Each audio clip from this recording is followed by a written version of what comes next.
Hey, yo, what's up YouTube, man? It's your boy Action Jackson, man.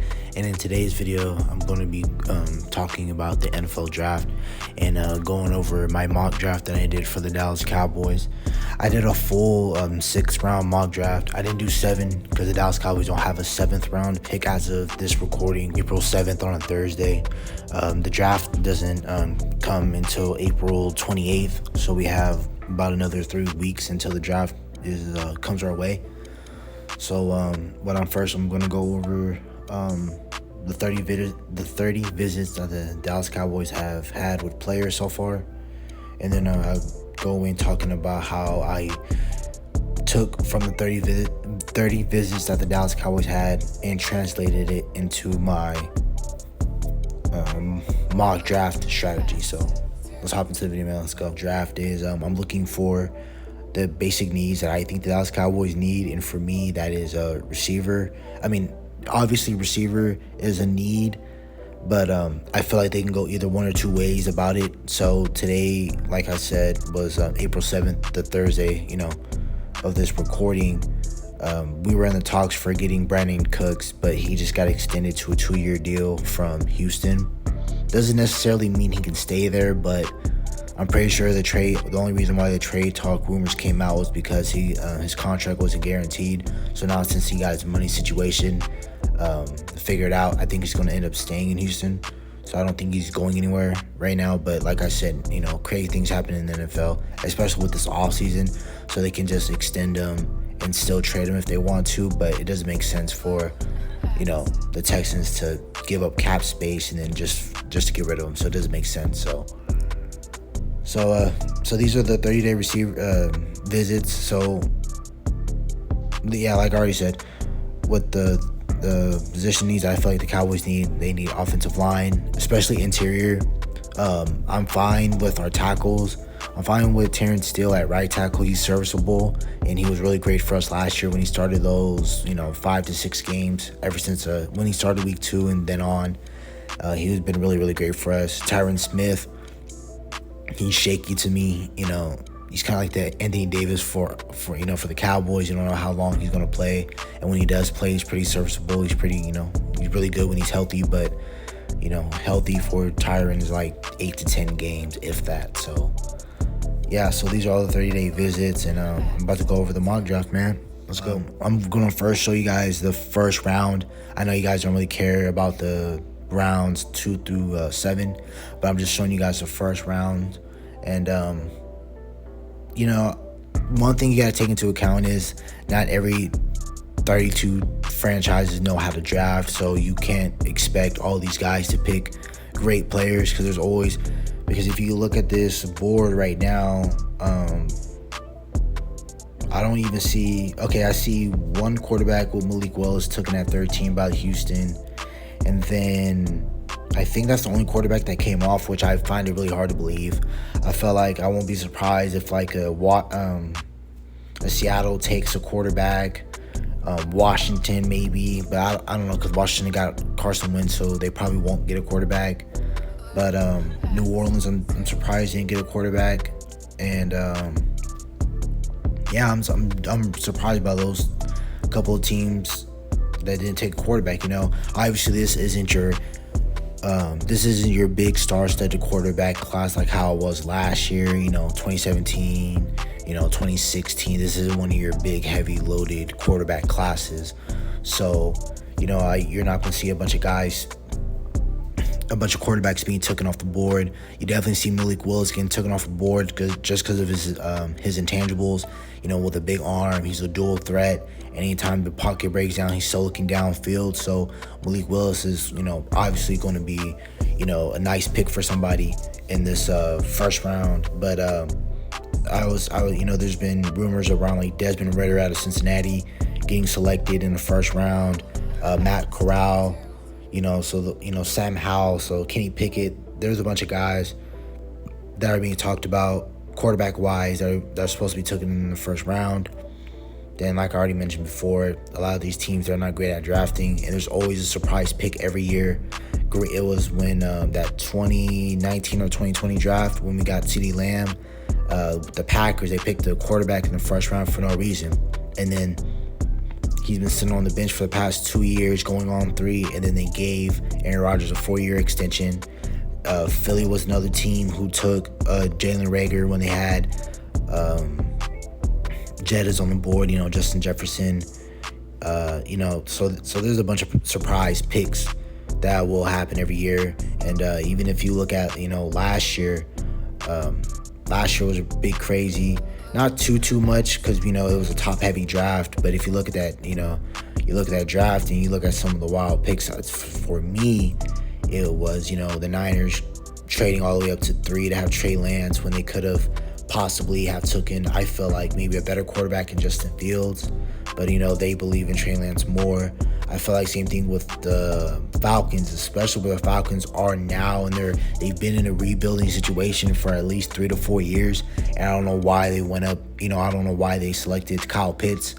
I didn't want Kyle Pitts to come to Dallas or anything like that. But I feel like if they would have went with Justin Fields, that would have been even better, because now you could have had Justin Fields right now as your starting quarterback instead of Marcus Mariota, and you could have had weapons built around Justin Fields. But, there's always a bunch of surprise picks every year. So don't expect teams to draft really well this year or any year, There has been plenty of drafts, like I just stated before. I gave you 2 great examples of how organizations aren't really good at this drafting sort of thing. So in the first round, like I said, Kenyon Green was a top 30 visit for the Cowboys. And one thing I know about Dallas's tendencies and their pattern is that they love picking offensive linemen that can play multiple positions, and that's what Kenyon Green can do. Kenyon Green at Texas A&M was playing center, guard, and tackle. His main dominant position is guard, but with all the injuries that happens at Mississippi State with their offensive line, Kenyon Green had to fluctuate and play at different positions. So, he had to play some center, some tackle, some guard. So I eventually ended up taking Kenyon Green. And Dallas Cowboys, they really pry on their top 30 visits. They really take their top 30 visits seriously. So most likely, if you are a top 30 visit for the Cowboys, they end up selecting you if they end up having the chance to. So obviously, they're not going to be able to draft everybody that I just showed you with the top 30 visits. But if you're there, if like a Treylon Burks or a Chris Olave or a Kenyon Green, a Kobe Dean, whoever is there, or Devin Lloyd, if you're there at 24, not all of them are going to be there. But if some of them are, let's say Treylon Burks, Chris Olave, and Kenyon Green is there, it's going to be really tough for Dallas. But if that was a situation for me and Treylon Burks, Chris Olave, and Kenyon Green was on the board, I'll say I'll forget if inside offensive lineman, because there's plenty of great guards I can get in day 2, which will be on a Friday, because day 1's on a Thursday. Day 1 will be, of course, the first round, and then day 2 will be rounds 2 and 3. So day 1, if Chris Olave was available at 24, I'm taking Chris Olave, of course, over Kenyon Green. But with the way the board selected to me, Chris Olave was gone. Jameson Williams got selected before that. Garrett Wilson was gone. Jordan Davis was gone. Nakobe Dean, who is one of my favorite players in this draft. I really like Nakobe Dean. He was gone to pick before me. I was thinking about picking Tyler Linderbaum because I feel like having that center is really great, and that's what we miss. But I'm not going to give up too quick on Tyler Biadasz. He'll be going into his 3rd year. He was really great during the COVID year, especially when Joe Looney was shaky at center, and when we had, obviously Travis Frederick has been retired for the past year and a half, so we've been trying to find that replacement at center. I didn't go there. I went with Kenyon Green because that's more realistic, and I'm not trying to go into these mock drafts being delusional, picking how I want to pick. I picked it how I see Dallas would go about picking their players. So yeah, first round I ended up picking Kenyon Green, and I'm gonna go over my full mock draft. All right, so this is my full 6th round mock. Like I said, I didn't need to go 7 because the Cowboys don't have a 7th round pick. So, like I said, the way the board fell was first round I went Kenyon Green. Second round. So day two, like I said, consists of round two and the second round and the third round. In those 2 days, I'm looking at either linebacker or receiver. Depends on how the board falls. Like I said, if like a really great receiver falls, so it's at 24, then obviously this board changes. But the way, PFF has it set up on this mock draft, I ended up taking Kenyon Green again in the first round. Second round, I took linebacker Troy Anderson. So he's 6'4", 238, I believe. He's one of those. He's a Trayvon Diggs, but at linebacker. And what I mean by that is he's a converted player. So his original position was running back / quarterback. That's what they had him playing at Montana State. Then he, by I believe his sophomore, junior year, he ended up switching his position to linebacker. And to me, when you're really new to the position at linebacker or just any position, same thing with Trayvon Diggs. Trayvon Diggs was a receiver, and he carried great instincts from being a receiver over to corner, which is the reason why he's a really young star at corner. And especially, like I already told the story with Diggs and how he works out with his brother, who's a top 10 receiver, and he had a wide receiver room that, that was stacked at the time. He was constantly practicing against them, so that's what, eventually evolved him to being a great corner. But with Troy Anderson being 6'4", 238, obviously you get him into the league and they put more muscle on him. He's going to be at least about 245, maybe 250, and he'll be able to move sideline to sideline. I don't really have all the great, I don't have all like his 40 time in front of me, but what I've heard from other YouTuber and Cowboy content creators that have been going over with Troy Anderson, he runs a 4.4. which is really great for his size. And I felt like if we get a young athletic linebacker who can pair up with a Jabril Cox or a Michael Parsons, when we have Michael Parsons in out on some packages in that linebacker, you'll have, Micah and Troy who can cover side, they can cover in and run sideline to sideline and catch those quarterbacks and those running backs out the backfield and, sniff out wide receiver screens and do all that other stuff like that.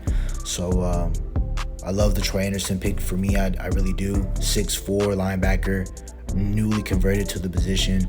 So he has a lot to learn, and especially he'll be playing with Jabril and Micah, and then plus you have Dan Quinn coaching him up. It's going to be really great for him.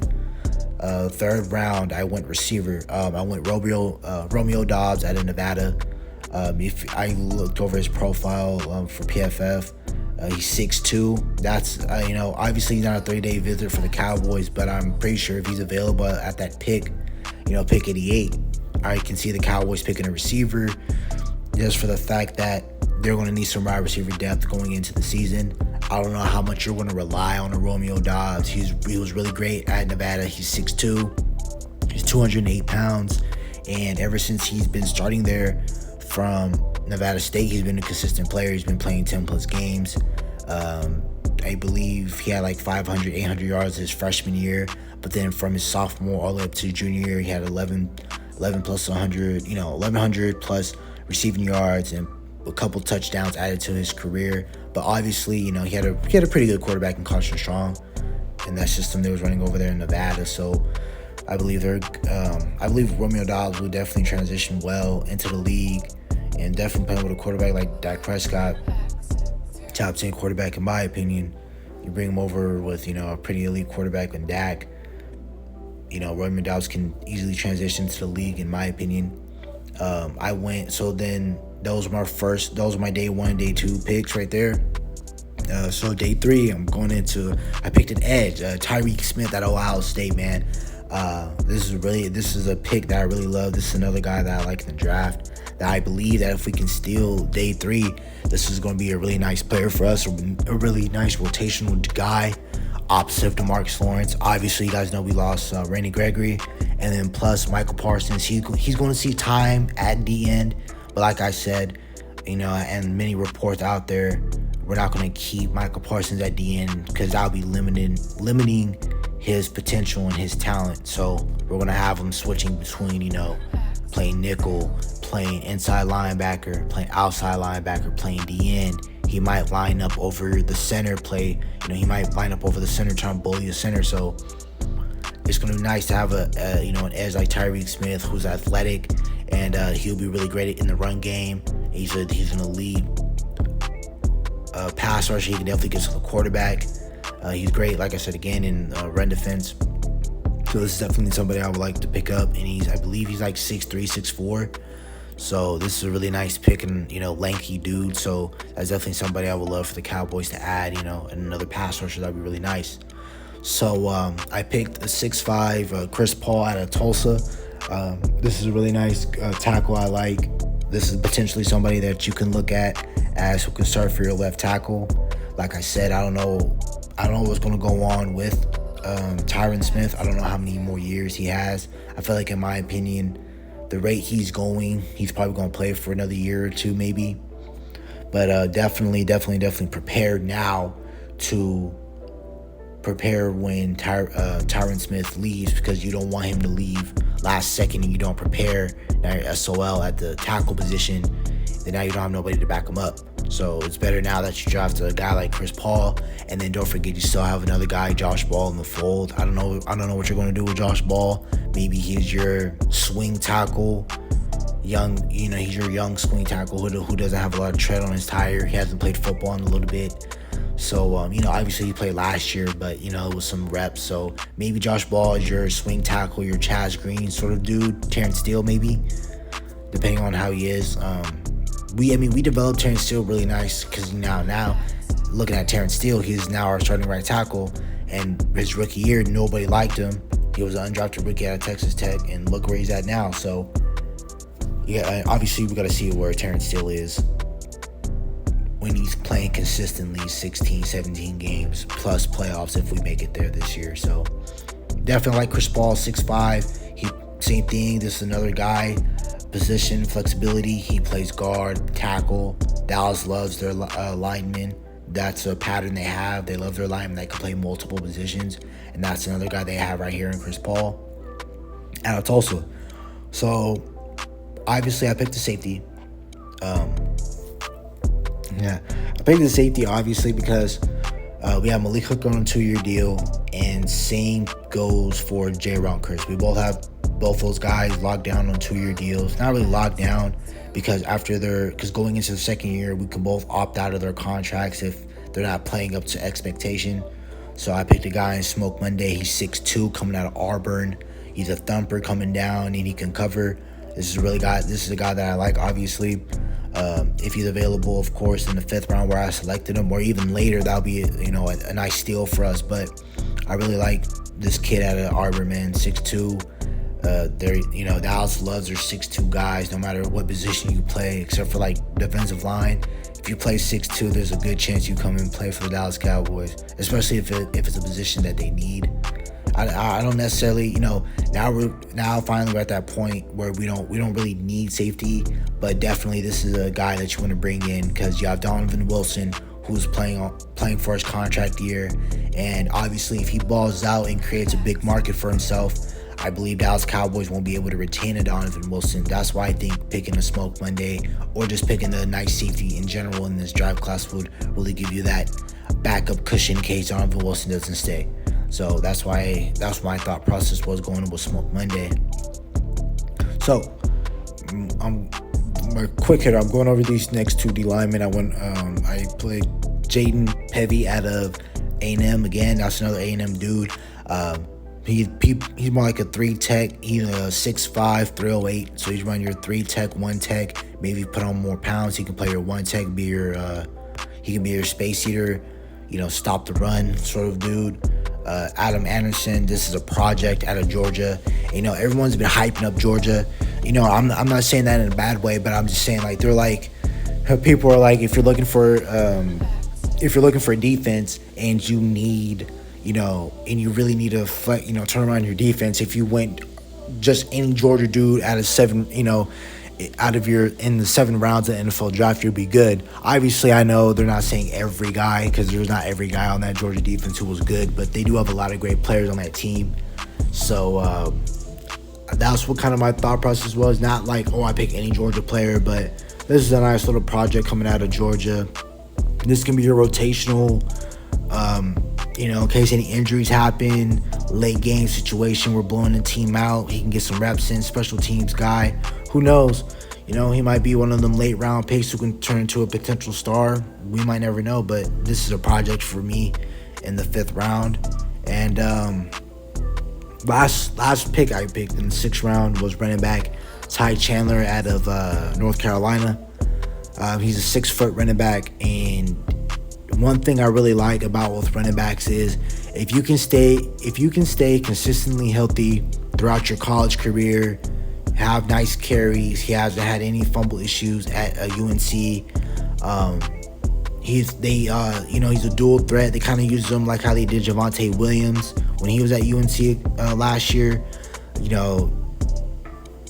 He's your do-it-all back, really, because he can catch, he can run in between tackles, take it outside, he can take it to the house.